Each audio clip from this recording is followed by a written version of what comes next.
আসসালামু আলাইকুম গাইস, চলে আসলাম আরও একটি রান্নার রেসিপি নিয়ে। তো তোমরা প্রথমে দেখতে পাচ্ছ আমি কয়েক রকমের সবজি কেটে নিয়েছি। তো এখানে ছিল পেঁপে, ফুলকপি, বাঁধাকপি আর হচ্ছে গাজর।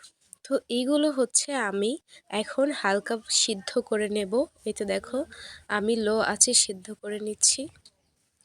আমি কিন্তু আজকে রান্না করছি ফ্রাইড রাইসের সাথে যেই সবজিটা খাওয়া হয় সেই ভেজিটেবল। তো আমি মুরগি কেটে নিয়েছি আর এইখানে আমি কর্নফ্লাওয়ার নিয়ে নিয়েছি 4 চা চামচ।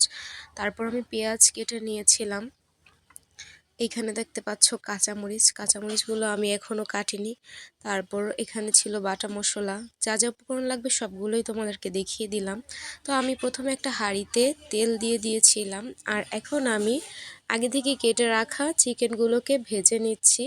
এগুলো কিন্তু আমি কোনো প্রকারের মশলা দিব না, শুধু তেলে আমি ভেজে নেব এগুলো।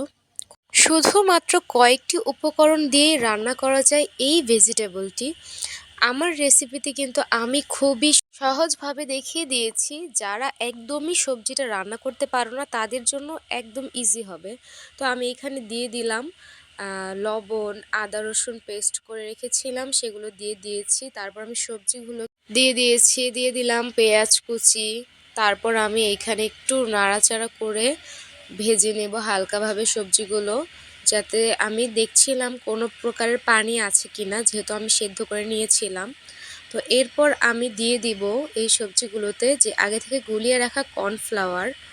এই তো দেখো, কর্নফ্লাওয়ারগুলো দিয়ে দিচ্ছিলাম। কর্নফ্লাওয়ারটা পরিমাণ মতো দিলে আসলে সবজিটা অনেক মজা লাগে। তারপর দেখো একটু নাড়াচাড়া করছিলাম। দেখো কত সুন্দর লাগছে দেখতে। আর একটু সময় নিব আমি এটা রান্না করতে। দেখো আমার কাছে মনে হচ্ছে প্রায় হয়ে গিয়েছে।